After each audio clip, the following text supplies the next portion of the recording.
ꯑꯗꯨꯛꯀꯤ ꯃꯇꯤꯛ ꯁꯥꯊꯤꯅ ꯐꯠꯇ꯭ꯔꯦ ꯁꯥꯔ ꯑꯗꯨꯅ ꯂꯣ ꯑꯦꯟ ꯑꯣꯔꯗꯔ ꯍꯥꯏꯕꯁꯤꯗꯤ ꯁꯥꯔ ꯑꯩꯈꯣꯏ ꯁ꯭ꯇꯦꯠ ꯁꯕꯖꯦꯛꯅꯤ ꯑꯗꯨꯅ ꯁ꯭ꯇꯦꯠꯅ ꯑꯩꯈꯣꯏꯒꯤ ꯍꯧꯖꯤꯛ ꯂꯩꯔꯤꯕ ꯇꯧꯔꯤꯕꯁꯤꯗꯤ ꯁꯥꯔ ꯆꯤꯡ ꯑꯃꯁꯨꯡ ꯇꯝꯗ ꯁ꯭ꯇꯦꯠ ꯁꯕꯖꯦꯛꯅꯦꯗꯤ ꯍꯥꯏꯔꯒ ꯂꯣꯅ ꯁ꯭ꯇꯦꯠ ꯁꯔꯀꯥꯔꯅ ꯄꯥꯏꯔꯒ ꯂꯩꯔꯦ ꯑꯣꯔꯗꯔꯅ ꯃꯁꯛ ꯈꯪꯗꯕ ꯈꯨꯠꯂꯥꯏ ꯄꯥꯏꯕ ꯑꯗꯨꯒꯨꯝꯕ ꯃꯤꯑꯣꯏ ꯈꯔꯅ ꯑꯩꯈꯣꯏꯒꯤ ꯇꯧꯅꯤꯡꯕ ꯇꯧꯔꯒ ꯂꯩꯕꯁꯦ ꯃꯁꯤ ꯎꯔꯦ ꯁꯥꯔ ꯁꯔꯀꯥꯔꯁꯤꯅ ꯑꯩꯈꯣꯏ ꯄ꯭ꯔꯖꯥꯁꯤꯡꯁꯦ ꯉꯥꯛ ꯁꯦꯟꯕꯤꯔꯛꯇꯕꯗꯒꯤ ꯏꯁꯥ ꯀꯟꯖꯅꯕꯒꯤꯗꯃꯛꯇ ꯈꯨꯠꯂꯥꯏ ꯄꯥꯏꯗꯅ ꯊꯣꯛꯂꯛꯏꯕꯁꯦ ꯁꯥꯔ ꯃꯁꯤ ꯀꯔꯤꯒꯨꯝꯕ ꯑꯩꯈꯣꯏꯒꯤ NIAꯅ ꯍꯧꯖꯤꯛ ꯑꯩꯈꯣꯏꯒꯤ ꯀꯦꯁ FIR ꯃꯌꯥꯝ ꯂꯧꯔꯦ ꯍꯥꯏꯕꯁꯨ ꯑꯩꯈꯣꯏ ꯇꯥꯔꯦ ꯑꯗꯒꯤ SIBꯅ ꯑꯗꯒꯤ ꯂꯥꯛꯏꯕ ꯑꯅꯧꯕ ꯀ꯭ꯔꯤꯃꯤꯅꯦꯜ ꯂꯣ ꯃꯌꯥꯝꯁꯤꯅ ꯃꯔꯝ ꯑꯣꯏꯔꯀꯥꯟꯗ ꯃꯣꯏꯁꯦ ꯁꯥꯔ ꯕꯨꯛ ꯇꯧꯔꯒ ꯐꯥꯔꯒ ꯃꯣꯏꯒꯤ ꯅꯧꯔꯤꯕ ꯏꯆꯥꯁꯤꯡꯁꯦ ꯃꯄꯨꯟꯁꯤ ꯆꯨꯞꯄ ꯀꯩꯁꯨꯝꯁꯪꯗ ꯂꯦꯟꯈꯤꯕ ꯌꯥꯕꯒꯤ ꯑꯗꯨꯒꯤ ꯄꯣꯠꯇ ꯂꯥꯛꯀꯗꯧꯔꯤꯕꯅꯤ ꯁꯥꯔ ꯑꯗꯨꯅ ꯈꯟꯕꯗ ꯌꯥꯝꯅ ꯅꯨꯡꯉꯥꯏꯇꯕ ꯍꯥꯏꯕ ꯇꯥꯏ ꯂꯥꯛꯏꯕ ꯑꯗꯨꯒꯨꯝꯕ ꯃꯣꯏꯅ ꯉꯁꯤ ꯈꯨꯠꯂꯥꯏ ꯄꯥꯏꯔꯒ ꯊꯣꯛꯂꯛꯏꯁꯦ ꯃꯁꯤ ꯃꯁꯥꯒꯤ ꯀꯥꯟꯅꯅꯕ ꯅꯠꯇꯦ ꯑꯗꯨꯒ ꯂꯩꯔꯤꯕ ꯂꯩꯉꯥꯛꯁꯤꯒꯤ ꯑꯦꯒꯦꯟꯁꯇ ꯑꯣꯔ ꯅꯠꯇ꯭ꯔꯒ ꯚꯥꯔꯠ ꯁꯔꯀꯥꯔꯒꯤ ꯃꯥꯌꯣꯛꯇ ꯂꯥꯜꯍꯧꯕꯁꯨ ꯅꯠꯇꯦ ꯁꯔꯀꯥꯔꯁꯤꯅ ꯇꯧꯍꯧꯗꯕꯗꯒꯤ ꯇꯉꯥꯏ ꯐꯗꯅ ꯑꯩꯅ ꯉꯁꯥꯏ ꯍꯥꯏꯖꯔꯤꯕ ꯑꯩꯈꯣꯏ ꯃꯅꯤꯄꯨꯔ ꯀꯟꯗꯕ ꯌꯥꯗꯦ ꯍꯥꯏꯕ ꯑꯗꯣꯝꯗ ꯂꯥꯛꯈꯤꯕꯅꯤ ꯑꯗꯨꯅ ꯃꯔꯝ ꯑꯣꯏꯔꯒ ꯁꯤꯒꯨꯝꯕ ꯏꯆꯥ ꯏꯁꯨꯁꯤꯡꯁꯦ ꯃꯣꯏꯁꯦ ꯑꯋꯥꯐꯝꯗ ꯇꯥꯗꯅꯕꯒꯤꯗꯃꯛꯇ ꯀꯔꯤ ꯇꯧꯁꯤꯒꯦ ꯍꯥꯏꯕꯁꯦ ꯃꯁꯤ ꯑꯩꯈꯣꯏ ꯈꯟꯅꯗꯕ ꯌꯥꯗꯕꯒꯤ ꯊꯥꯛꯇꯨ ꯂꯥꯛꯑꯦ ꯁꯥꯔ ꯑꯩꯈꯣꯏ CLPꯒꯤ ꯂꯤꯗꯔꯅꯁꯨ ꯊꯝꯕꯤꯒꯦ ꯑꯩ ꯄꯣꯏꯟ ꯇꯁ ꯇꯧꯗꯅ ꯑꯗꯨꯝ ꯈꯔ ꯇꯦꯟꯇꯛꯅ ꯊꯝꯖꯒꯦ ꯁꯥꯔ ꯑꯩꯈꯣꯏ ꯍꯥꯟꯅ ꯒꯕꯔꯅꯔ ꯑꯣꯏꯕꯤꯔꯝꯕꯤ ꯍꯥꯏꯕ ꯇꯥꯔꯦ ꯏꯀꯥꯏ ꯈꯨꯝꯅꯖꯔꯤꯕꯤ ꯑꯩꯈꯣꯏꯒꯤ ꯑꯅꯨꯁꯨꯌꯥ ꯎꯏꯀꯦꯅ ꯆꯠꯂꯤꯕ ꯆꯍꯤ ꯑꯁꯤꯒꯤ ꯐꯦꯕ꯭ꯔꯨꯋꯥꯔꯤꯒꯤ ꯇꯥꯡ 19ꯗ ꯍꯥꯏꯕ ꯇꯥꯔꯦ ꯑꯩꯈꯣꯏ ꯒꯕꯔꯅꯔꯒꯤ ꯑꯣꯏꯕ ꯋꯥꯔꯣꯜ ꯊꯝꯕꯤꯈ꯭ꯔꯦ rules of procedure conduct of business ꯑꯗꯨꯒ ꯕꯥꯏ ꯀꯟꯚꯦꯟꯁꯟ ꯍꯥꯏꯕ ꯇꯥꯏ ꯁꯥꯔ ꯒꯕꯔꯅꯔꯒꯤ ꯑꯦꯗ꯭ꯔꯦꯁꯁꯤ ꯗꯦꯕꯦꯠ ꯀꯌా ꯇꯧꯅꯗꯦ ꯑꯗꯨꯕꯨ ꯗꯦꯕꯦꯠ ꯇꯧꯅꯗ꯭ꯔꯒꯁꯨ ꯉꯁꯥꯏ ꯑꯣꯅꯔꯦꯕꯜ ꯂꯤꯗꯔꯅ ꯊꯝꯕꯤꯔꯝꯕ ꯑꯩꯈꯣꯏꯒꯤ ꯂꯤꯗꯔꯅ ꯊꯝꯕꯤꯔꯝꯕ ꯁꯦꯝꯗꯣꯛꯅꯤꯡꯕ ꯑꯗꯨꯒ ꯍꯥꯞꯆꯟꯅꯤꯡꯕ ꯂꯧꯊꯣꯛꯅꯤꯡꯕ ꯌꯥꯎꯔꯒꯗꯤ ꯃꯗꯨꯒꯤ ꯗꯤꯁꯀꯁꯟ ꯇꯧꯕ ꯌꯥꯕꯒꯤ ꯑꯌꯥꯕꯗꯨ ꯁꯥꯔ ꯔꯨꯜꯁꯤꯗ ꯄꯤꯔꯤ ꯁꯥꯔ ꯑꯩꯈꯣꯏ ꯈꯨꯗꯤꯡꯃꯛꯅ ꯈꯪꯉꯦ ꯑꯩ ꯄꯟꯗꯕꯁꯨ ꯌꯥꯗꯕ ꯑꯃ ꯂꯩꯔꯦ ꯒꯕꯔꯅꯔ ꯑꯦꯗ꯭ꯔꯦꯁ ꯍꯥꯏꯕꯁꯤ ꯁꯥꯔ ꯒꯚꯔꯟꯃꯦꯟꯠꯒꯤ policy programme pass present future ꯍꯧꯈꯤꯕꯗ ꯁꯔꯀꯥꯔꯁꯤꯅ ꯇꯧꯈꯤꯕ ꯊꯕꯛ ꯊꯧꯔꯝ ꯑꯗꯨꯒ ꯍꯧꯖꯤꯛ ꯄꯥꯏꯈꯠꯂꯤꯕ ꯑꯗꯨꯒ ꯇꯨꯡꯗ ꯄꯥꯏꯈꯠꯂꯛꯀꯗꯧꯕ ꯑꯗꯨꯒꯨꯝꯕ ꯄꯣꯂꯤꯁꯤ ꯄ꯭ꯔꯣꯒ꯭ꯔꯥꯝꯁꯤꯡ ꯑꯗꯨꯕꯨ ꯑꯦꯗ꯭ꯔꯦꯁ ꯇꯧꯕꯗꯨꯕꯨꯅꯤ ꯑꯩꯈꯣꯏꯅ ꯒꯕꯔꯅꯔ ꯑꯦꯗ꯭ꯔꯦꯁ ꯍꯥꯏꯗꯅ ꯍꯥꯏꯔꯤꯁꯤ ꯁꯥꯔ ꯉꯁꯤꯗꯤ ꯑꯩ ꯒꯕꯔꯅꯔꯒꯤ ꯑꯦꯗ꯭ꯔꯦꯁꯀꯤ ꯄꯣꯏꯟꯠ ꯈꯔ ꯑꯩꯅ ꯊꯝꯖꯅꯤꯡꯕꯁꯤ ꯊꯝꯗ꯭ꯔꯤꯉꯩꯒꯤ ꯃꯃꯥꯡꯗ ꯑꯣꯅꯔꯦꯕꯜ ꯁ꯭ꯄꯤꯀꯔꯒꯤ ꯑꯌꯥꯕ ꯑꯃꯇꯪ ꯂꯧꯖꯔꯒ honourable leader of the house honourable chief ꯃꯤꯅꯤꯁꯇꯔꯒꯤ ꯑꯦꯇꯦꯟꯁꯟ ꯑꯃꯇ ꯃꯤꯅꯤꯠ ꯑꯃꯗꯪ ꯑꯩ ꯗ꯭ꯔꯣ ꯇꯧꯖꯒꯦ ꯁꯥꯔ ꯑꯩꯈꯣꯏ ꯂꯥꯏꯕꯛ ꯊꯤꯕ ꯍꯥꯏꯕ ꯇꯥꯔꯦ ꯊꯣꯛꯍꯟꯅꯤꯡꯗꯕ ꯊꯧꯗꯣꯛꯅꯤ ꯀꯅꯥꯅꯁꯨ ꯃꯁꯤ ꯊꯣꯛꯍꯟꯅꯤꯡꯉꯣꯏ ꯊꯣꯛꯍꯟꯅꯤꯡꯗꯕ ꯊꯧꯗꯣꯛꯇꯨ ꯊꯣꯛꯈ꯭ꯔꯦ ꯊꯧꯗꯣꯛꯁꯤꯅ ꯃꯔꯝ ꯑꯣꯏꯔꯒ ꯉꯁꯤꯗꯤ ꯁꯥꯔ ꯑꯩꯈꯣꯏ ꯂꯥꯏꯕꯛ ꯊꯤꯕ ꯍꯥꯏꯕꯗꯨ ꯑꯣꯏꯔꯦ ꯍꯧꯈꯤꯕ 2023ꯒꯤ ꯃꯦꯒꯤ ꯇꯥꯡ 3ꯗꯒꯤ ꯍꯧꯔꯛꯈꯤꯕ ꯁꯤꯒꯨꯝꯕ ꯍꯧꯖꯤꯛ ꯐꯥꯎꯕ ꯆꯠꯊꯔꯤꯕ ꯂꯥꯏꯕꯛ ꯊꯤꯕ ꯊꯧꯗꯣꯛꯁꯦ ꯃꯁꯤ ꯍꯦꯛ ꯍꯧꯔꯛꯄꯗꯒꯤ ꯃꯅꯤꯄꯨꯔ ꯄ꯭ꯔꯖꯥ ꯃꯤꯌꯥꯝꯅ ꯑꯦꯁꯦꯝꯕ꯭ꯂꯤ ꯐꯝꯕꯤꯌꯨ ꯑꯦꯁꯦꯝꯕ꯭ꯂꯤꯗ ꯋꯥꯔꯦꯞ ꯂꯧꯕꯤꯌꯨ ꯑꯩꯈꯣꯏꯕꯨ ꯀꯟꯕꯤꯌꯨ ꯃꯅꯤꯄꯨꯔ ꯀꯥꯏꯕ ꯌꯥꯔꯣꯏ ꯍꯥꯏꯕ ꯃꯁꯤꯒꯤ ꯈꯣꯜꯂꯥꯎ ꯉꯥꯛꯇꯅꯤ ꯂꯥꯛꯈ꯭ꯔꯤꯁꯤ ꯑꯩꯈꯣꯏꯁꯨ ꯁꯥꯔ ꯗꯤꯃꯣꯀ꯭ꯔꯦꯁꯤ ꯆꯠꯄ ꯂꯩꯄꯥꯛ ꯑꯃꯒꯤ ꯃꯅꯨꯡꯗ ꯂꯩꯕ ꯁ꯭ꯇꯦꯠ ꯑꯃꯗ ꯀꯦꯟꯗ꯭ꯔ ꯑꯃꯃꯝꯒꯤ ꯔꯤꯄ꯭ꯔꯖꯦꯟꯠ ꯑꯣꯏꯕ ꯃꯁꯤꯡ ꯌꯥꯝꯕꯅ ꯁꯔꯀꯥꯔ ꯄꯥꯏꯕ ꯑꯗꯨꯒ ꯃꯁꯤꯡ ꯌꯥꯝꯗꯕꯅ ꯑꯣꯄꯣꯖꯤꯁꯟꯗ ꯂꯩꯕ ꯁꯔꯀꯥꯔ ꯑꯃ ꯄꯥꯏꯕ ꯗꯤꯃꯣꯀ꯭ꯔꯦꯁꯤꯒꯤ ꯁꯔꯀꯥꯔ ꯑꯃ ꯆꯂꯥꯏꯕ ꯃꯇꯝꯗ ꯁꯥꯔ ꯑꯣꯄꯣꯖꯤꯁꯟꯒꯤ ꯔꯣꯜ ꯌꯥꯝꯅ ꯆꯥꯎꯏ ꯍꯥꯏꯕꯁꯤ ꯑꯩꯈꯣꯏ ꯈꯨꯗꯤꯡꯃꯛꯅ ꯂꯣꯏꯅ ꯈꯪꯉꯦ ꯑꯩꯈꯣꯏ ꯀꯥꯖꯔꯤꯕ ꯑꯣꯄꯣꯖꯤꯁꯟꯗ ꯂꯩꯖꯔꯤꯕ ꯑꯩꯈꯣই 5 ꯌꯥꯝꯅ ꯁꯣꯟꯕ ꯏꯁꯥꯗ ꯅꯠꯇꯦ ꯁꯣꯟꯕ ꯍꯥꯏꯕꯗꯤ ꯅꯝꯕꯔ ꯒꯦꯝꯅꯤꯅ ꯅꯝꯕꯔꯁꯤ ꯌꯥꯝꯗꯕꯅꯤꯅ ꯌꯥꯝꯅ ꯁꯣꯟꯖꯕ ꯑꯗꯨꯒꯨꯝꯕ ꯑꯃꯅꯤ ꯁꯥꯔ ꯑꯗꯨꯕꯨ ꯑꯩꯈꯣꯏꯒꯤ ꯁꯥꯏꯠꯇꯒꯤꯁꯨ ꯃꯁꯤ ꯑꯦꯁꯦꯝꯕ꯭ꯂꯤꯁꯤ ꯐꯝꯕꯤꯌꯨ ꯍꯥꯏꯗꯅ ꯒꯕꯔꯅꯔꯗ ꯀꯌꯥꯔꯛ ꯑꯣꯅꯔꯦꯕꯜ ꯆꯤꯐ ꯃꯤꯅꯤꯁꯇꯔꯗ ꯑꯗꯩ ꯄ꯭ꯔꯥꯏꯝ ꯃꯤꯅꯤꯁꯇꯔ उन्ननꯕ ꯈꯣꯠꯅꯅꯕ ꯀꯌꯥꯔꯛ ꯑꯩꯈꯣꯏ ꯑꯦꯄ꯭ꯔꯣꯆ ꯇꯧꯗꯅ ꯂꯥꯛꯈꯤ ꯑꯩ ꯍꯌꯦꯡ ꯗꯤꯃꯥꯟꯗ ꯐꯖꯅ ꯗꯤꯇꯦꯜ ꯉꯥꯡꯖꯒꯦ ꯁꯥꯔ ꯑꯗꯨꯅ ꯈꯤꯇꯪ ꯄꯜꯂꯝꯗꯕ ꯌꯥꯗꯕ ꯑꯗꯨꯅ ꯑꯩꯅ ꯊꯝꯖꯅꯤꯡꯉꯤꯕ ꯋꯥꯐꯝꯁꯤ ꯁꯥꯔ ꯑꯦꯁꯦꯝꯕ꯭ꯂꯤ ꯍꯟꯗꯛ ꯂꯥꯟꯁꯤꯒꯤ ꯃꯇꯨꯡꯗ ꯑꯩꯅ ꯅꯤꯡꯁꯤꯡꯖꯕꯗ ꯑꯍꯨꯝꯂꯛ ꯁꯨꯕ ꯍꯥꯏꯕ ꯇꯥꯔꯦ ꯑꯍꯥꯟꯕꯒꯤꯗꯨꯗ ꯃꯤꯅꯤꯠ 11ꯃꯨꯛ ꯐꯝꯕꯒꯤ ꯑꯦꯁꯦꯝꯕ꯭ꯂꯤ ꯑꯃ ꯑꯗꯨꯒꯤ ꯃꯃꯥꯡꯒꯤ ꯃꯥꯔꯆ ꯐꯦꯕ꯭ꯔꯨꯋꯥꯔꯤ ꯃꯥꯔꯆ ꯇꯥꯏꯅꯕ ꯑꯗꯨꯋꯥꯏꯗ ꯅꯨꯃꯤꯠ 5ꯅꯤ ꯑꯃ ꯑꯩꯈꯣꯏꯒꯤ ꯁꯄ꯭ꯂꯤꯃꯦꯟꯇꯔꯤ ꯕꯖꯦꯠ ꯐꯝꯗꯕ ꯌꯥꯗꯕ ꯑꯗꯨꯅ ꯉꯁꯥꯏꯒꯤ ꯍꯧꯖꯤꯛ ꯐꯝꯃꯤꯕꯁꯤꯁꯨ ꯁꯥꯔ ꯑꯩꯈꯣꯏꯒꯤ ꯑꯦꯅꯨꯋꯦꯜ ꯕꯖꯦꯠꯅꯤ ꯉꯁꯥꯏ ꯑꯣꯅꯔꯦꯕꯜ ꯑꯩꯈꯣꯏꯒꯤ ꯀꯣꯡꯒ꯭ꯔꯦꯁꯀꯤ ꯁꯦꯜꯄꯤꯅ ꯍꯥꯏꯕꯤꯈ꯭ꯔꯦ ꯑꯩꯈꯣꯏ ꯀ꯭ꯂꯕ ꯇꯧꯁꯜꯂꯀꯥꯟꯗ ꯅꯨꯃꯤꯠ 2ꯅꯤꯗ 3ꯅꯤꯗ ꯃꯌꯥꯝꯁꯤ ꯄꯥꯁ ꯇꯧꯔꯒ ꯏꯁꯨꯁꯤꯒꯤ ꯃꯇꯥꯡꯗ ꯅꯨꯃꯤꯠ 2ꯅꯤ ꯑꯣꯏꯁꯅꯨ 3ꯅꯤ ꯑꯣꯏꯁꯅꯨ ꯅꯩꯅꯁꯤ ꯍꯥꯏꯔꯤꯁꯦ ꯑꯗꯨꯅ ꯁꯥꯔ ꯃꯁꯤ ꯌꯥꯝꯅ ꯂꯨꯕ ꯑꯗꯨꯅ ꯉꯁꯥꯏꯒꯤ ꯄ꯭ꯔꯖꯥ ꯃꯌꯥꯝꯅ ꯂꯥꯎꯔꯒ ꯂꯥꯛꯄ ꯑꯗꯒꯤ ꯄ꯭ꯔꯥꯏꯝ ꯃꯤꯅꯤꯁꯇꯔ ꯎꯅꯗꯦ ꯉꯁꯤ ꯐꯥꯎꯕꯗ ꯅꯨꯃꯤꯠ ꯆꯍꯤ 10 ꯍꯦꯜꯂꯛꯑꯕ ꯊꯥ 35 ꯐꯥꯔꯕ ꯐꯥꯎꯗ ꯚꯥꯔꯠꯀꯤ ꯄ꯭ꯔꯥꯏꯝ ꯃꯤꯅꯤꯁꯇꯔ ꯎꯅꯗꯦ ꯆꯤꯐ ꯃꯤꯅꯤꯁꯇꯔ ꯑꯩꯃꯛꯁꯨ ꯍꯥꯎꯁꯇ ꯍꯥꯏꯈ꯭ꯔꯦ ꯁꯥꯔ ꯍꯧꯖꯤꯛꯁꯨ ꯄ꯭ꯔꯖꯥ ꯃꯌꯥꯝꯅ ꯍꯪꯉꯤꯕ ꯑꯗꯨꯕꯨ ꯌꯥꯝꯅ ꯅꯨꯡꯉꯥꯏꯖꯕ ꯑꯃꯗꯤ ꯍꯧꯈꯤꯕ ꯆꯠꯂꯤꯕ ꯊꯥꯁꯤꯒꯤ ꯇꯥꯡ 23ꯗ ꯑꯣꯅꯔꯦꯕꯜ ꯆꯤꯐ ꯃꯤꯅꯤꯁꯇꯔꯅ ꯑꯩꯈꯣꯏꯒꯤ ꯅꯤꯇꯤ ꯑꯌꯣꯒꯀꯤ ꯍꯥꯏꯕ ꯇꯥꯔꯦ ꯑꯗꯨꯒ ꯀꯟꯀ꯭ꯂꯦꯞ BJPꯒꯤ NDAꯒꯤ ꯁ꯭ꯇꯦꯠꯀꯤ ꯆꯤꯐ ꯃꯤꯅꯤꯁꯇꯔꯁꯤꯡꯒꯤ ꯑꯣꯏꯕ ꯑꯗꯨꯒꯨꯝꯕ ꯃꯤꯇꯤꯡ ꯑꯃ ꯅꯨꯃꯤꯠ 4ꯅꯤꯒꯤ ꯈꯣꯡꯆꯠ ꯑꯣꯅꯔꯦꯕꯜ ꯆꯤꯐ ꯃꯤꯅꯤꯁꯇꯔꯁꯦ ꯑꯩꯅ ꯄꯥꯎ ꯂꯧꯖꯕꯗ ꯉꯔꯥꯡ ꯍꯜꯂꯛꯄꯅꯦꯅ ꯇꯥꯖꯩ ꯑꯣꯅꯔꯦꯕꯜ ꯆꯤꯐ ꯃꯤꯅꯤꯁꯇꯔꯒꯤ ꯑꯗꯨꯒꯨꯝꯕ ꯈꯣꯡꯆꯠꯇꯨ ꯆꯠꯂꯝꯗꯥꯏꯗ ꯑꯩꯅ ꯈꯟꯕꯗ ꯇꯥꯡ 25ꯔ 26ꯔ ꯑꯗꯨꯋꯥꯏꯗ ꯑꯣꯏꯈꯤꯕꯅꯤ ꯁꯕꯖꯦꯛ ꯇꯨ ꯀꯔꯦꯛꯁꯟ ꯃꯗꯨꯗ ꯂꯣꯀꯦꯜ ꯁꯣꯁꯤꯌꯦꯜ ꯃꯦꯗꯤꯌꯥꯗ ꯑꯩꯅ ꯊꯦꯡꯅꯖꯕꯗ ꯍꯟꯗꯛ ꯄ꯭ꯔꯥꯏꯝ ꯃꯤꯅꯤꯁꯇꯔ ꯇꯣꯉꯥꯟꯅ ꯎꯅꯒꯅꯤ ꯑꯗꯨꯒ ꯍꯥꯏꯔꯤꯕ ꯂꯥꯏꯕꯛ ꯊꯤꯕ ꯊꯣꯛꯍꯟꯅꯤꯡꯗꯕ ꯊꯧꯗꯣꯛꯁꯤꯒꯤ ꯃꯇꯥꯡꯗ ꯄ꯭ꯔꯥꯏꯝ ꯃꯤꯅꯤꯁꯇꯔꯒꯤ ꯃꯐꯝꯗ ꯆꯞ ꯆꯥꯅ ꯗꯤꯁꯀꯁ ꯇꯧꯒꯅꯤ ꯍꯥꯏꯗꯨꯅꯆꯤꯡꯕ ꯑꯣꯅꯔꯦꯕꯜ ꯆꯤꯐ ꯃꯤꯅꯤꯁꯇꯔꯅ ꯆꯠꯇ꯭ꯔꯤꯉꯩꯗ ꯃꯅꯤꯄꯨꯔ ꯊꯥꯗꯣꯛꯇ꯭ꯔꯤꯉꯩꯗ ꯑꯗꯨꯃꯥꯏꯅ ꯊꯝꯕꯤꯔꯝꯕꯒꯤ ꯔꯤꯄꯣꯔꯠ ꯑꯃ ꯃꯦꯗꯤꯌꯥꯗ ꯇꯧꯔꯛꯏ ꯁꯥꯔ ꯌꯥꯝ ꯅꯨꯡꯉꯥꯏ ꯑꯩꯈꯣꯏ ꯍꯧꯈꯤꯕ ꯊꯥ 10-4-5ꯁꯦ ꯎꯅꯗ꯭ꯔꯒꯁꯨ ꯍꯟꯗꯛꯇꯤ ꯎꯅꯅꯤ ꯍꯥꯏꯕꯒꯤ ꯊꯝꯕꯤꯔꯝꯕ ꯋꯥꯐꯝꯗꯨꯗ ꯑꯩꯈꯣꯏ ꯌꯥꯝ ꯅꯨꯡꯉꯥꯏ ꯃꯅꯤꯄꯨꯔ ꯄ꯭ꯔꯖꯥꯁꯤꯡꯁꯨ ꯌꯥꯝꯅ ꯁꯣꯏꯗꯅ ꯑꯁꯥ ꯇꯧꯔꯝꯒꯅꯤ ꯇꯧꯅꯩ ꯍꯥꯏꯅ ꯑꯩ ꯂꯧꯖꯩ ꯁꯥꯔ ꯑꯗꯨ ꯍꯟꯗꯛꯀꯤ ꯑꯣꯅꯔꯦꯕꯜ ꯆꯤꯐ ꯃꯤꯅꯤꯁꯇꯔꯒꯤ ꯈꯣꯡꯆꯠꯁꯤꯗ ꯇꯥꯡ 28ꯗ ꯑꯩꯈꯣꯏꯒꯤ ꯅꯤꯇꯤ ꯑꯌꯣꯒꯀꯤ ꯃꯤꯇꯤꯡ ꯂꯣꯏꯔꯕ ꯃꯇꯨꯡꯗ ꯑꯣꯅꯔꯦꯕꯜ ꯆꯤꯐ ꯃꯤꯅꯤꯁꯇꯔ NDAꯒꯤ BJPꯒꯤ ꯃꯌꯥꯝ BJPꯒꯤ ꯍꯦꯗꯀ꯭ꯋꯥꯔꯇꯔꯗ ꯗꯤꯜꯂꯤꯗ ꯑꯩꯈꯣꯏ ꯃꯤꯇꯤꯡ ꯑꯃ ꯀꯟꯀ꯭ꯂꯦꯞ ꯃꯤꯇꯤꯡ ꯑꯃ ꯄꯥꯡꯊꯣꯛꯑꯕ ꯃꯇꯨꯡꯗ ꯑꯣꯅꯔꯦꯕꯜ ꯆꯤꯐ ꯃꯤꯅꯤꯁꯇꯔꯒ ꯄ꯭ꯔꯥꯏꯝ ꯃꯤꯅꯤꯁꯇꯔꯒ ꯎꯅꯩ ꯍꯥꯏꯕꯒꯤ ꯔꯤꯄꯣꯔꯠ ꯑꯃ ꯇꯣꯉꯥꯟꯕ ꯁꯣꯁꯤꯌꯦꯜ ꯃꯦꯗꯤꯌꯥꯗ ꯔꯤꯄꯣꯔꯠ ꯇꯧꯔꯛꯄ ꯁꯥꯔ ꯃꯤꯅꯤꯠ 35 ꯎꯅꯩ 25 ꯎꯅꯩ 20 ꯎꯅꯩ ꯍꯥꯏꯗꯅ ꯑꯗꯨ ꯁꯣꯏꯗꯅ ꯃꯦꯝꯕꯔ ꯀꯩꯒꯨꯝꯕ ꯑꯝꯇ ꯍꯪꯒꯠꯆꯒꯦ ꯃꯔꯤ ꯈꯤꯇꯪ ꯂꯩꯅꯕ ꯑꯩ ꯁꯥꯔꯗ ꯑꯁꯥ ꯍꯥꯏꯖꯈ꯭ꯔꯦ ꯑꯩ ꯒꯚꯔꯅꯔꯒꯤ ꯑꯩ 10 ꯃꯤꯅꯤꯠ ꯑꯃꯈꯛꯇ ꯂꯣꯏꯁꯤꯟꯖꯔꯒꯦ ꯁꯤꯁꯦ ꯑꯩꯅ ꯑꯄꯤꯜꯅꯤ ꯑꯩꯅ ꯇꯧꯖꯔꯤꯁꯦ ꯑꯗꯨꯅ ꯁꯥꯔ ꯑꯣꯅꯔꯦꯕꯜ ꯆꯤꯐ ꯃꯤꯅꯤꯁꯇꯔ ꯉꯔꯥꯡ ꯊꯣꯔꯛꯑꯦ ꯎꯅꯔꯦꯅ ꯑꯩꯈꯣꯏ ꯈꯕꯔꯗ ꯊꯦꯡꯅꯔꯦ ꯊꯥ 35ꯒꯤ ꯃꯇꯨꯡꯗ ꯆꯠꯂꯒ ꯑꯣꯅꯔꯦꯕꯜ ꯆꯤꯐ ꯃꯤꯅꯤꯁꯇꯔꯒ ꯄ꯭ꯔꯥꯏꯝ ꯃꯤꯅꯤꯁꯇꯔꯒ ꯇꯦꯜꯂꯁꯨ ꯇꯦꯟꯅ ꯎꯅꯔꯕꯅꯤꯅ ꯃꯅꯤꯄꯨꯔ ꯄ꯭ꯔꯖꯥꯅ ꯁꯤꯒꯤ ꯎꯅꯔꯛꯄꯒꯤ ꯃꯥꯒꯤ ꯑꯥꯎꯠꯀꯝ ꯍꯥꯏꯕ ꯇꯥꯔꯦ ꯍꯥꯏꯗꯣꯛꯄ ꯌꯥꯗꯕ ꯂꯩꯔꯒꯅ ꯃꯗꯨ ꯍꯥꯏꯗꯣꯛꯄꯤꯗꯕ ꯍꯥꯏꯗꯣꯛꯄ ꯌꯥꯕ ꯈꯔꯗꯨꯗꯤ ꯀꯔꯤ ꯂꯩꯒꯦ ꯍꯥꯏꯕꯗꯣ ꯍꯟꯗꯛ ꯑꯣꯅꯔꯦꯕꯜ ꯆꯤꯐ ꯃꯤꯅꯤꯁꯇꯔꯅ ꯗꯤꯜꯂꯤꯗ ꯆꯠꯂꯒ ꯄ꯭ꯔꯥꯏꯝ ꯃꯤꯅꯤꯁꯇꯔ ꯎꯅꯔꯛꯄꯒꯤ ꯔꯤꯄꯣꯔꯠꯇꯨꯃꯇꯪ ꯊꯝꯕꯤꯔꯒꯗꯤ ꯃꯁꯤ ꯑꯋꯥꯕ ꯇꯥꯔꯕ ꯃꯅꯤꯄꯨꯔ ꯄ꯭ꯔꯖꯥ ꯃꯌꯥꯝꯅ ꯂꯥꯡꯇꯛꯅꯕꯁꯤ ꯈꯔꯗ ꯑꯣꯏꯔꯁꯨ ꯀꯣꯛꯀꯗ꯭ꯔꯥ ꯍꯥꯏꯕꯒꯤ ꯃꯗꯨꯃꯇꯪ ꯍꯣꯔꯦꯟ ꯑꯣꯅꯔꯦꯕꯜ ꯆꯤꯐ ꯃꯤꯅꯤꯁꯇꯔꯅ ꯑꯩꯈꯣꯏ ꯃꯌꯥꯝꯅ ꯉꯥꯡꯖꯔꯤꯕꯁꯤꯒꯤ ꯀ꯭ꯂꯦꯔꯤꯐꯤꯀꯦꯁꯟ ꯄꯤꯔꯛꯄꯗ ꯑꯃꯨꯛꯇꯪ ꯃꯗꯨ ꯊꯝꯕꯤꯌꯨ ꯍꯥꯏꯗꯅ ꯁꯥꯔꯒꯤ ꯊ꯭ꯔꯨꯗ ꯑꯩ ꯃꯁꯤꯃ ꯑꯄꯤꯜ ꯇꯧꯖꯕꯅꯤ ꯑꯩ ꯁꯥꯔ ꯒꯚꯔꯅꯔꯒꯤ ꯑꯦꯗ꯭ꯔꯦꯁꯇ ꯑꯩ ꯄꯥꯏꯈꯠꯆꯔꯒꯦ ꯁꯥꯔ ꯑꯩꯈꯣꯏ ꯋꯥꯕ ꯌꯥꯕ ꯋꯥꯔꯦ ꯑꯩꯈꯣꯏ ꯆꯍꯤ 10 ꯅꯠꯇ꯭ꯔꯒ 30ꯗꯤ ꯑꯩꯈꯣꯏ ꯍꯧꯒꯠꯄ ꯉꯝꯃꯔꯣꯏ ꯑꯁꯤ ꯂꯣꯏꯅ ꯑꯩꯈꯣꯏ ꯈꯪꯅꯕ ꯉꯥꯛꯇꯅꯤ ꯑꯩꯈꯣꯏꯅ ꯁꯨꯝ ꯍꯧꯈꯤꯕ BJPꯅ ꯂꯤꯠ ꯇꯧꯕ ꯁꯔꯀꯥꯔꯁꯦ ꯃꯃꯥꯡꯗ ꯇꯥꯔꯝ ꯑꯃ ꯄꯥꯟꯈ꯭ꯔꯦ ꯍꯧꯖꯤꯛ ꯆꯍꯤ 2 ꯈꯔ ꯍꯦꯟꯖꯜꯂꯛꯑꯦ ꯃꯁꯤꯗ ꯂꯥꯏꯕꯛ ꯊꯤꯕ ꯍꯥꯏꯕ ꯇꯥꯔꯦ ꯁꯥꯔ ꯀꯣꯚꯤꯗꯅ ꯑꯃꯨꯛꯂꯛ ꯑꯅꯤꯔꯛ ꯑꯍꯨꯝꯂꯛ ꯀꯣꯚꯤꯗꯅ ꯇꯧꯗꯨꯅ ꯑꯩꯈꯣꯏꯒꯤ ꯑꯋꯥꯕ ꯃꯌꯥꯝ ꯑꯃ ꯃꯥꯌꯣꯛꯅꯈ꯭ꯔꯦ ꯗꯦꯟ ꯑꯗꯨꯒꯤ ꯃꯇꯨꯡꯗ ꯑꯩꯈꯣꯏ ꯍꯧꯈꯤꯕ ꯆꯍꯤ ꯁꯤꯗ ꯑꯅꯤꯔꯛ ꯁꯨꯕ BJP ꯂꯦꯠ ꯒꯚꯔꯟꯃꯦꯟꯠꯁꯤꯒꯤ ꯃꯦꯒꯤ ꯇꯥꯡ 3ꯗ ꯊꯣꯛꯂꯛꯈꯤꯕ ꯋꯥꯔꯁꯤ ꯍꯧꯖꯤꯛ ꯆꯠꯊꯔꯤ ꯂꯣꯏꯗ꯭ꯔꯤ ꯁꯥꯔ ꯑꯗꯨꯒꯤ ꯃꯊꯛꯇ ꯑꯩꯈꯣꯏꯒꯤ ꯗꯤꯖꯥꯁꯇꯔ ꯍꯥꯏꯕ ꯇꯥꯔꯦ ꯂꯦꯟ ꯇꯥꯈꯤꯕ ꯗꯦꯟ ꯑꯗꯨꯒ ꯏꯁꯤꯡ ꯏꯆꯥꯎ ꯑꯅꯤꯔꯛ ꯊꯣꯛꯈꯤꯕ ꯈꯣꯠꯈꯤꯕ ꯃꯌꯥꯝ ꯁꯤꯅ ꯁꯥꯔ ꯏꯀꯣꯅꯣꯃꯤꯒꯤ ꯐꯤꯕꯝꯁꯦ ꯑꯗꯨꯛꯀꯤ ꯃꯇꯤꯛ ꯁꯣꯛꯈ꯭ꯔꯦ ꯁꯥꯔ ꯂꯦꯟꯅ ꯌꯩꯊꯈꯤꯕꯗ ꯃꯅꯥ ꯃꯁꯤꯡ ꯊꯥꯖꯔꯒ ꯐꯥꯝ ꯇꯧꯔꯒ ꯍꯤꯡꯖꯕ ꯂꯧꯃꯤ ꯁꯤꯟꯃꯤ ꯀꯌꯥ ꯑꯃ ꯇꯨꯝꯈ꯭ꯔꯦ ꯁꯥꯔ ꯁꯥ ꯉꯥ ꯌꯣꯛꯆꯕ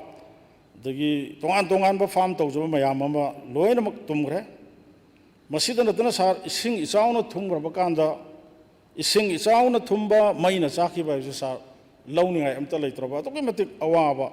tangkak amada leiraba kansida sar ekoi kari maramgi damakta khoina center da special package ama piu haidana khoi hairo da bugi maram sikarino ai governor gi address sar ai maron anirak hom dak thokna pajare ado hairiba siyo no waraba jumna khaki relief ki cheng hawai khara pirai fabricated house sabagi paisa khara thadara i haidan adon da sum pen thoga lei biduno di sa akhoi state se fukat pa yararoi adona economy gi sokraba phibam se masi fukat na nabagi damakta thokriba war lan aduga laisat aduga akhoi gi disaster mayam se masi phajana convince torakanda basigi achauba package ama niba darkar oi aina khanjaram badi sar hujik chathari ba parliament gi adugumba presidential address ta yaudaba mayam ngana khare adom da chacharoi honorable prime minister na tang ani da rajya sabha da pi ki ba statement du da akhoi gi kari haigani rescue team ani ga tharak tan manipur da yam thawai yauna togi gi bodo madugi kaino du ai concern yam oi bidu da handaki adugumba budget ki pathorok matam da manipur se priority da yaubi rakadra haraga rescue team ani baudi thabi raga maming phau palakhi da sar yam nuaite adubo moina panda bduna am oraga sarma se losigi akhoi governor gi address se pass tawdringai da akhoi bharat sarkar da thokriba akhoi gi disaster aduga laibok thiba thodok aduga laina tina sina maram oraga asi akhoi thengnariba economy ki system se masi khara do su phukat pangam na ba special package ama niba have se sa governor ki address da hapchan ji da aham ra thamjage sa sigi mathang da sa akhoi special state status mase 2016 haibatai congress state se da congress na pan sorry 2014 narendra modi na prime minister orakpa matam dagi sa kakre adugi mamang da akhoi gi state se special state status ta khoi lerami adi chaukhatri adugum ba state amu oina madugi special state status ki makha da tongan ba chaukhat thorangi development paikhat pa matam da center dagi mateng yamna phangi laibak thibadi 2014 Sri Narendra Modi BJP na luchingba sarkar sina center dagi lakpa matam dagi di akhoi gi leijaram ba adugum ba special state status to lokthok pikre aduna hujik oiraiba phibam sing asina maram oiraga hairiba special state status se masi so khoi bharat sarkar da lairiba sarkar sina khoi amuk hanam se pihan ba haiba wafam sima sa ngasi governor gi address se masi pass to ring da masi mai hapsan haninga sa sar hujik si manipur gi national highway ani khak leiba se masina khoi gi lifeline haiba se khoi hanjan kya ngang na gre oisu oiribani adubu ngasi sigumba governor gi ahanba ain amadi santi raksa amasung wayel bichar haiba law and order ga mari lena ba sigi ain gi wayel gi justice ki haiba matam se sa national highway karimta pandaba haiba tai sar hojing national highway da thengnari basi khoi lambi phattabagi adagi lut tawba adagi mi phuba chaiba hatpa akhoi manipur da leriba sing amasung tam masida leriba praja lakh kunthra muksigi nongmagi ascension community se ayamba hariba highway ani sida khoi masida through tawraga masida pora kana sar akhoi chari bani akhoi si hingi bani adu hujik leriba law and order gi situation sida sar ngasi ai khabar su yaujarai sar hoi mayam su tabirong gani driver sing akhoi khongsang da train na pusilak pacheng IM gi sel gi demand da imphal yoraktre imphal da cheng purakada ba truck khuding mak lupa lising ani ga chamwa pi na ba IM na ki hala adu atopa mana sar petroleum production August amadagi chingba lepkadori ngasi hayeng dagi ni sar lepkadori soma kari gino hari bising se boina all the loan mak di pazara roi masida yauri base demand ꯗꯤꯃꯥꯟꯁꯤꯅ ꯈꯥꯡꯕ ꯉꯝꯃꯛꯇꯕ ꯑꯗꯣ ꯍꯥꯏꯔꯤꯕ oil petroleum product ki leiriba moigi association sina karai bo toroge bo honorable prime minister da masi memorandum oina pire moi khabar sida report to budune ina haijari se then akoi gi Nitin Gadkari highway transport minister su pire honorable chief minister state sida su pire mamang da su kyarak tawre aduna somai tawdana akoi gi damakta chana thangna bu sanbiraiba thawai khubak ta haptana chaliba driver sing haiba tare phubi ba ngasisu akoi sana leipak khabar da ama yawe pongna phamda sorry sana leipak da pongna phamda yawe akoi driver ama akoi gi lupa lising ani piu yade habigi phu boda sining chita hingore na amusu yauri absa sigumba nongmagi day to day gi achauban lifeline lambi oribsida ngasi thengnari ba driver mayamna thengnari ba aduga truck owner association mayamna thengnari ba demand gi kari gi lambi yadabagi sigi maraksida state sigi yamna maru oiba aina ngasai panjagi ba past present future sarkar sina paikhat khraba paikhat liba paikhat kadoroba sida national highway gi sigumba se basi protection pigani aduga chaliba truck aduga whatever mi puraga chaliba bus na chingba mayam se driver sing sida aki to jungba leitana tawgani haibna chingba wahai ama bau palam da se masi sa noi gi naranai thokpo oijaro sire naranai change naranai haibrom da tawu mali aduna sar aina haijaningi bese ngasi asigumba governor gi address se pass tawdringai sida national highway se masi aki to jung leitana sarkar sina chaliba driver sing aduga owner sing leiriba mayam sigi thengnariba khudong thiba mayam se masi kokna ba protection pigani haiba wahai amatang panmana chumgani haidana ai sa sima ai thamjage sa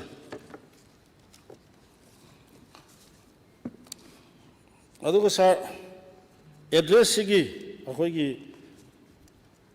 law and order gi mari suba point da haiba tai masida yauri basi sa ahan bagi numit kharani adu da khatna chainaba aduna maram oiraga maikai ani makta panthung pham khangdana leiba mioi kaya ama khonglei thuna lokthokhi masi sar I badadi ta badadi yamna phajaba masina ni ngasi sar akhoi gi manipur gi state sida state amada ani thokpadona tawduna leise masi yamna phattaba step haiba tare masi gi post sai haifet akhoi gi leader na panbiramaga ayong nadi palamdre sar iban aigi sero maktada sugunu maktada matam chana security na lairibising aduna fajana tawbiramba matamda akhoi chenthom da biyai mai cham da biyai aigi da khudam bijabage wani like Churachandpur more Kangpokpi Imphal da lairiba kuki chinnaw mayam haribising ase Churachandpur gi na Churachandpur am da thaijal laga thamgre Churachandpur om da gi na somda maitai haina maitai kholok da pura aga tawraga tawkhiba masigi system se sar masi kwai da gi laibak thiba haiba tai masi Manipur da akhoi limitation lakpa dawna changba yadriba kholiba mayam se masigi system sina akhoi thon mani adana ai sa charge tawningi aduna hairiba se tabada pabada di asai kangaw naraba mayam se mathong rong khonda le se kanna ba dong to porok pane di haiba aduga poti sina kuki taba jaga da thangjen khiba maitai singna maitai taba jaga da puthore eraga maduda state sarkar gi damakta mateng pangbala iba central paramilitary force na buffer zone semjal erga masi akhoi iramdam sida lanjen nahanba aduga akhoi changthok changsin jahan da base masi gi sar masi point sima e hapada sarkar sigi mai phajaningai leite aduna masima lokthok si hedana ai suggestion ni sa yabi da ba aduna khoi sarkar gi site ta tare sa yamna nungai ba mana sa ngasi gi governor gi address sida yawba mat hadaki irang sida gi khoi da chamam na ba haiba tar sarkar se karimta tawba ngamdre sarkar se center na paisan gre Amit Shah na paisan gre lairiba sarkar se karimta tawba yawdre khotre ga na mayam pangam da ngam na base masi sa lale maramdi sigi taruk sibo point sida sar samaina yauri ai hakki lainga sina security advisor अनौब chief secretary DGP हापी प्रजाना वारीबसिंग असि कोहन्नबा अमदी इरांग असिना सोक्लबा मफमसिंग यंगसिन्ननबा असेंबली की मेंबर तरुक यावबा क्राइसिस मैनेजमेंट कमिटी अम सेमे मसिमदी कना कनानो मेंशन तौद्रे ऑनरेबल चीफ मिनिस्टर ना मतम फंगबिरगदी सिगी कमिटी की मेंबर सिजु ममिंग अमतंग पनबिरगदी नुंगाइनी संदोक्तरगसु अदुबु सार अइना मकोक्ता हाइजरिबा अखोइना नहानगै अखोइगी स्टेट सरकार से करिगुंबा अमत लैत्रे 355 चलाइरे अमु हाई चलाइदि अमु हाई लाउथोक्तब पियार लैरे अमु हाई लैते अमु हाई तौबसे ngasi सार तसेना खंगे मरमदी security advisor chief secretary DGP से स्टेट सरकार सिना हाप ओरमे मदु एड्रेस सिदा यावरे अदुना ताकपदी सरकार सिगी चप चाबा तौब ngamba ngamdabuduna amani सरकार सिगी चप चाबा कॉन्स्टिट्यूशन न पीरिबा मागी प्रोविजन की मतुंगिना मागी राइट शक्ति दुदी लैरी मसी प्रजाना खंगबिरो हाइदना आई आगस्ट हाउस की खुतांगदा आई सिमा आई थमजगे सा दुगा यामना मरु ओइना हाइबा ताई सार पॉइंट 9 सुबदा आई पॉइंट अनि खतंग आइरे सा आई टेंशन जगे पॉइंट 9 की सिद खितंग फजना आई हाइनिंगी सा पॉइंट 9 सुबदा सा सुमाइना अमा यावरी आइन यादब मोंगदा मियोय खरा लाखिब खुसु खुलाइसिंग अदो यंगसिन्नबा अमदी लौखतनबगीदमक कमिटी अमसु सेमले लाखिब खुसु खुलाइसिंग अदो लौखतनबा इंटेलिजेंस की मतेंग लौदुना ऑपरेशन सिंग चथरे सिंग अमदी तमगी मफम सिंगदा मोबाइल चेक पोस्टिंग अमदी नाका सिंग हांगदोकले अमसुंग नुमिदांग चथोक चसिन यंगसिन्नबा अकंगनबा मफम अमदी मतम लेतना चेकिंग पांगथोकले हाइना पल्लिसा सर हंदकी हौगिबा चाही 2023 की मे की तांग अहुमदा थोखिबा सिगुंबा लाइबक थिबा तमथिरबा थौदोक्सी ना मरुदगिन हुजुक फाउ चथरइबसी येंगबा कानदि सार अखोई मणिपुर से लॉ एंड ऑर्डर से कोलैप्स तारे हाइदना अहमदा थमजगे सा मिचम मियाम की पुंसी साफई हाइबा मफम अमत लेत्रे सार हुजुक मणिपुर दा ऑनरेबल MLA मसुंग मिनिस्टर सिंह याम की मिहुत ओइबा अखोइना लेजरिबा गवर्नमेंट पीरिबा क्वार्टर सी भावदा अखोई सेफ ओइ हाइनिङाइ लेतबगी तंजादु लेरे सा अदुना अदुक्के मतिक साथीना फत्रे सा अदुना लॉ एंड ऑर्डर हाइबसिदि सार अखोई स्टेट सब्जेक्ट नि अदुना स्टेट ना अखोइगी हुजिक लेरिबा तौरिबसिदि सार सिंग अमसुंग तमदा स्टेट सब्जेक्ट नि दि हायरगा लॉ ना स्टेट सरकार ना पायरगा लेरे ऑर्डर ना मसक खंगदबा खुलाई पाइबा अदुगुंबा मियोय खरना अखोइगी तौनिंग तौरगा लेबसे मसी उरेसा मरम अदुना सार अखोई मियामगी लन थुम अखोई पुंसी कन्नबगिदमक्ता लेंगा की अहानबा प्रायोरिटी होना कॉन्स्टिट्यूशन पीबा मियामगी लन थुम अमसुंग पुंसी कन्बा हाइबदो ngasi karai da chakre karai da mangre haibagi phibam do sar masi question si la e adana ai thamjage sa hojik sar akoi gi boundary ngakpa manipur gi boundary aduga bharat ki ngamkhai ngakpa haibse sar micham miyam na ngak kadam nate masidi central force na government of india gi adugumba central force na manipur gi boundary amasung india gi ngamkhai ngakpa haibse mohoi mathawni micham gi mathau nate sa करीब मतम सार अखोई लाइबक थीब थौदोक मणिपुर थोइब सिगुंब थौदोक असिदी अखोई मसिदी state सरकार ना चप चाना थेंदरगा सार अखोई स्टेट सरकार ना ngakpigदबनी अदु ngasiदी स्टेट सरकार ना बदुगी मसिगी मियोबगी पुंसी अमसुंग लन थुम से मतम चाना कनबीब ngamदबदगी ngasiदी तंगाई फदना अखोईगी तुंगी आशा लेरिबा मणिपुर की फ्यूचर ने हरिबा अदुगुंबा चा इनाव मैम अमंगसिदी महाकी मजाती मफ्रूब कंदब यादे मणिपुर कंदब यादे है सीब कीदना मखुत खुलाई पायरग थोरइबसि सा मसी अखोई यामना करी हागनी कीनिंगाइनी थोलकलिबा अदुगुंबा नहा ओरिबा तुंगी आशा ओजरिबा इसा इशु मैम थोलइबसे मसी थोलिंगल थोलखिब नते सरकार सिना मतम चाना क्राइसिस से लोइसनब तहौदबा लोइसलहौदबा मतम चाना इरांग से लोइसलहौदबदगी ngasiदी इरमदम इजाति सि कंदब यादे हैदना थोरखरिबने अन सार हुजि अखोई अनो अनोबा एक लो मयाम अमसु पास तौरे अखोई मिचम खुलाई पायरगा चटप यादे अदुबु ngasiदी सिचुएशन न यारक्तबदगी सरकार सिना ꯑꯩꯈꯣꯏ ꯄ꯭ꯔꯖꯥꯁꯤꯡꯁꯦ ꯉꯥꯛ ꯁꯦꯟꯕꯤꯔꯛꯇꯕꯗꯒꯤ ꯏꯁꯥ ꯀꯟꯖꯅꯕꯒꯤꯗꯃꯛꯇ ꯈꯨꯠꯂꯥꯏ ꯄꯥꯏꯗꯅ ꯊꯣꯛꯂꯛꯏꯕꯁꯦ ꯁꯥꯔ ꯃꯁꯤ ꯀꯔꯤꯒꯨꯝꯕ ꯑꯩꯈꯣꯏꯒꯤ NIAꯅ ꯍꯧꯖꯤꯛ ꯑꯩꯈꯣꯏꯒꯤ ꯀꯦꯁ FIR ꯃꯌꯥꯝ ꯂꯧꯔꯦ ꯍꯥꯏꯕꯁꯨ ꯑꯩꯈꯣꯏ ꯇꯥꯔꯦ ꯑꯗꯒꯤ SIBꯅ ꯑꯗꯒꯤ ꯂꯥꯛꯏꯕ ꯑꯅꯧꯕ ꯀ꯭ꯔꯤꯃꯤꯅꯦꯜ ꯂꯣ ꯃꯌꯥꯝꯁꯤꯅ ꯃꯔꯝ ꯑꯣꯏꯔꯀꯥꯟꯗ ꯃꯣꯏꯁꯦ ꯁꯥꯔ ꯕꯨꯛ ꯇꯧꯔꯒ ꯐꯥꯔꯒ ꯃꯣꯏꯒꯤ ꯅꯧꯔꯤꯕ ꯏꯆꯥꯁꯤꯡꯁꯦ ꯃꯄꯨꯟꯁꯤ ꯆꯨꯞꯄ ꯀꯩꯁꯨꯝꯁꯪꯗ ꯂꯦꯟꯈꯤꯕ ꯌꯥꯕꯒꯤ ꯑꯗꯨꯒꯤ ꯄꯣꯠꯇ ꯂꯥꯛꯀꯗꯧꯔꯤꯕꯅꯤ ꯁꯥꯔ ꯑꯗꯨꯅ ꯈꯟꯕꯗ ꯌꯥꯝꯅ ꯅꯨꯡꯉꯥꯏꯇꯕ ꯍꯥꯏꯕ ꯇꯥꯏ ꯂꯥꯛꯏꯕ ꯑꯗꯨꯒꯨꯝꯕ ꯃꯣꯏꯅ ꯉꯁꯤ ꯈꯨꯠꯂꯥꯏ ꯄꯥꯏꯔꯒ ꯊꯣꯛꯂꯛꯏꯁꯦ ꯃꯁꯤ ꯃꯁꯥ ꯃꯁꯥꯒꯤ ꯀꯥꯟꯅꯅꯕ ꯅꯠꯇꯦ ꯑꯗꯨꯒ ꯂꯩꯔꯤꯕ ꯂꯩꯉꯥꯛꯁꯤꯒꯤ ꯑꯦꯒꯦꯟꯁꯇ ꯑꯣꯔ ꯅꯠꯇ꯭ꯔꯒ ꯚꯥꯔꯠ ꯁꯔꯀꯥꯔꯒꯤ ꯃꯥꯌꯣꯛꯇ ꯂꯥꯜ ꯍꯧꯕꯁꯨ ꯅꯠꯇꯦ ꯁꯔꯀꯥꯔꯁꯤꯅ ꯇꯧꯍꯧꯗꯕꯗꯒꯤ ꯇꯉꯥꯏ ꯐꯗꯅ ꯑꯩꯅ ꯉꯁꯥꯏ ꯍꯥꯏꯖꯔꯤꯕ ꯑꯩꯈꯣꯏ ꯃꯅꯤꯄꯨꯔ ꯀꯟꯗꯕ ꯌꯥꯗꯦ ꯍꯥꯏꯕ ꯑꯗꯣꯝꯗ ꯂꯥꯛꯈꯤꯕꯅꯤ ꯑꯗꯨꯅ ꯃꯔꯝ ꯑꯣꯏꯔꯒ ꯁꯤꯒꯨꯝꯕ ꯏꯆꯥ ꯏꯁꯨꯁꯤꯡꯁꯦ ꯃꯣꯏꯁꯤ ꯑꯋꯥꯐꯝꯗ ꯇꯥꯗꯅꯕꯒꯤꯗꯃꯛꯇ ꯀꯔꯤ ꯇꯧꯁꯤꯒꯦ ꯍꯥꯏꯕꯁꯦ ꯃꯁꯤ ꯑꯩꯈꯣꯏ ꯈꯟꯅꯗꯕ ꯌꯥꯗꯕꯒꯤ ꯊꯥꯛꯇꯨ ꯂꯥꯛꯑꯦ ꯃꯔꯝ ꯑꯗꯨꯅ ꯑꯁꯤꯒꯨꯝꯕ ꯏꯆꯥ ꯏꯁꯨꯁꯤꯡ ꯅꯧꯔꯤꯕꯁꯤꯡ ꯑꯁꯦ ꯂꯥꯏꯔꯤꯛ ꯂꯥꯏꯁꯨ ꯇꯝꯗꯅ ꯑꯗꯒꯤ ꯊꯕꯛ ꯏꯪꯈꯥꯡ ꯁꯨꯗꯅ ꯃꯃꯥ ꯃꯄꯥꯒꯤ ꯃꯇꯦꯡ ꯄꯥꯡꯗꯅ ꯌꯨꯝ ꯀꯩ ꯄꯨꯗꯅ ꯁꯃꯥꯖꯁꯤꯗ ꯇꯤꯟꯕ ꯉꯝꯅꯅꯕ ꯍꯣꯠꯅꯖꯒꯗꯧꯕ ꯑꯗꯨꯅ ꯉꯁꯤꯗꯤ ꯈꯨꯠꯂꯥꯏ ꯄꯥꯏꯗꯅ ꯈꯨꯟ ꯉꯥꯛꯄ ꯑꯣꯏꯅ ꯊꯣꯔꯛꯇꯅ ꯇꯧꯔꯤꯕ ꯃꯌꯥꯝꯁꯦ ꯑꯋꯥꯕ ꯑꯃꯗ ꯇꯥꯍꯟꯕ ꯍꯥꯏꯕꯁꯦ ꯃꯁꯤ ꯑꯩꯈꯣꯏ ꯄꯥꯞ ꯄꯨꯒꯅꯤ ꯃꯔꯝ ꯑꯗꯨꯅ ꯁꯤꯒꯨꯝꯕ ꯃꯤꯁꯤꯡ ꯑꯁꯦ ꯀꯟꯅꯅꯕ ꯁꯔꯀꯥꯔꯅ ꯃꯁꯤꯒꯤ ꯊꯧꯔꯥꯡ ꯑꯃ ꯄꯥꯏꯈꯠꯇꯕ ꯌꯥꯗꯦ ꯃꯔꯝ ꯑꯗꯨꯅ ꯉꯁꯤꯒꯤ ꯒꯕꯔꯅꯔꯒꯤ ꯑꯦꯗ꯭ꯔꯦꯁ ꯑꯁꯤꯗ ꯁꯨꯛ ꯂꯨꯔꯕ ꯏꯆꯥ ꯏꯁꯨꯁꯤꯡꯁꯦ ꯃꯁꯤ ꯑꯋꯥꯕ ꯑꯃꯗ ꯇꯥꯈꯤꯕꯁꯦ ꯃꯁꯤ ꯇꯥꯍꯟꯗꯅꯕꯒꯤꯗꯃꯛꯇ ꯃꯣꯏꯁꯦ ꯁꯔꯀꯥꯔꯅ ꯀꯔꯤꯅꯣ ꯑꯃ ꯄꯣꯂꯤꯁꯤ ꯇꯧꯔꯒ ꯑꯩꯈꯣꯏ ꯄ꯭ꯔꯣꯇꯦꯛꯁꯟ ꯄꯤꯒꯅꯤ ꯍꯥꯏꯕꯅꯆꯤꯡꯕ ꯑꯗꯨꯒꯨꯝꯕ ꯋꯥꯍꯩ ꯑꯃꯇꯪ ꯍꯥꯞꯇ꯭ꯔꯒꯗꯤ ꯁꯥꯔ ꯑꯩꯈꯣꯏ ꯐ꯭ꯌꯨꯆꯔꯁꯦ ꯂꯩꯇ꯭ꯔꯦ ꯍꯥꯏꯗꯅ ꯑꯩ ꯁꯥꯔ ꯁꯨꯃꯥꯏꯅ ꯑꯩ ꯊꯝꯖꯒꯦ ꯁꯥꯔ ꯂꯣꯏꯖꯔꯒꯦ ꯁꯥꯔ ꯑꯩ ꯑꯃꯈꯛꯇꯪ ꯉꯥꯏꯔꯦ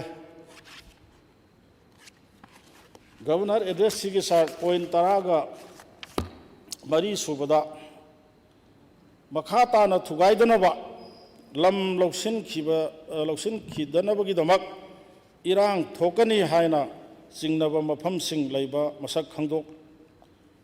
ꯈꯪꯗꯣꯛꯂꯕ ꯙꯔꯃꯒꯤ ꯑꯣꯏꯕ ꯕꯤꯜꯗꯤꯡ ꯑꯃꯁꯨꯡ ꯂꯥꯟꯖꯦꯟꯅꯔꯤꯕ ꯃꯤꯑꯣꯏꯁꯤꯡꯒꯤ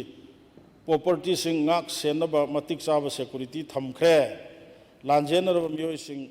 ꯑꯃꯨꯛ ꯍꯟꯅ ꯈꯨꯟꯗꯥ ꯂꯩꯇꯥꯅꯕ ꯀꯟꯅ ꯍꯣꯠꯅꯔꯤ ꯍꯥꯏꯗꯅ ꯍꯥꯏꯕꯤ ꯌꯥꯝ ꯅꯨꯡꯉꯥꯏ ꯁꯥꯔ ꯀꯟꯅ ꯍꯣꯠꯅꯕꯤꯔꯤ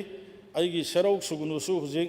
ꯍꯟꯖꯟꯅꯕ ꯑꯩ ꯏꯁꯥ ꯌꯥꯎꯅ ꯑꯩꯈꯣꯏ DC ꯗꯦ ꯇꯨ ꯗꯦꯒꯤ ꯇꯥꯟꯅꯔꯒ ꯑꯩꯈꯣꯏꯁꯨ ꯀꯟꯅ ꯍꯣꯠꯅꯖꯔꯤ ꯑꯗꯨ ꯁꯥꯔ ꯑꯩꯅ ꯊꯝꯖꯅꯤꯡꯉꯤꯕꯁꯤꯗꯤ ꯊꯨꯒꯥꯏꯈ꯭ꯔꯕ ꯂꯝ ꯃꯌꯥꯝ ꯉꯥꯛꯅꯕꯒꯤꯗꯃꯛꯇ ꯃꯐꯝ ꯆꯥꯕ ꯌꯦꯡꯗꯨꯅ ꯉꯥꯛ ꯁꯦꯜꯂꯒ ꯊꯝꯃꯦ ꯍꯥꯏꯕꯁꯦ ꯁꯤꯗꯗꯤ ꯁꯥꯔ ꯌꯥꯝ ꯐꯖꯕ ꯆꯦꯗ ꯍꯥꯏꯕꯗꯗꯤ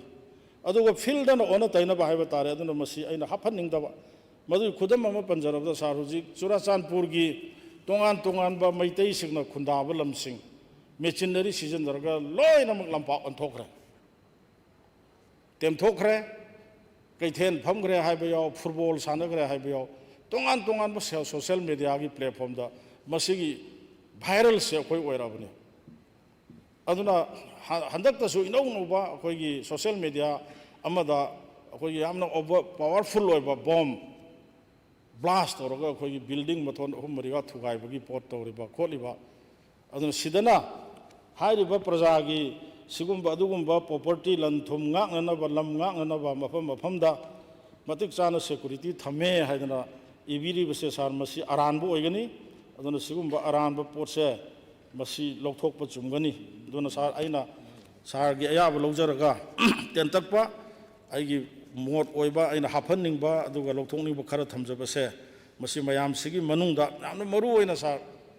ꯈꯨꯟ ꯉꯥꯛꯏꯕ ꯏꯆꯥ ꯏꯁꯨꯁꯤꯡꯁꯦ ꯃꯁꯤ ꯃꯣꯏ ꯇꯨꯡꯗ ꯑꯋꯥꯕ ꯇꯥꯗꯅꯕ ꯑꯩꯈꯣꯏ ꯁꯔꯀꯥꯔꯁꯤꯅ ꯃꯈꯣꯏꯕꯨ ꯉꯥꯛꯄꯤꯒꯅꯤ ꯄ꯭ꯔꯣꯇꯦꯛꯁꯟ ꯄꯤꯒꯅꯤ ꯍꯥꯏꯕ ꯋꯥꯍꯩ ꯑꯃꯇꯪ ꯃꯗꯨꯃ ꯁꯦꯝꯗꯣꯛꯄꯗꯣ ꯑꯇꯩꯃꯛ ꯌꯥꯗ꯭ꯔꯒꯁꯨ ꯁꯥꯔ ꯃꯗꯨꯃꯇꯪꯗꯤ ꯍꯥꯞꯍꯧꯁꯤ ꯍꯥꯏꯕ ꯋꯥꯐꯝꯁꯤ ꯊꯝꯖꯔꯒ ꯁꯥꯔꯅ ꯃꯇꯝ ꯈꯔ ꯄꯤꯕꯤꯕꯒꯤꯗꯃꯛꯇ ꯊꯥꯒꯠꯆꯔꯤ ꯊꯦꯡꯛ ꯌꯨ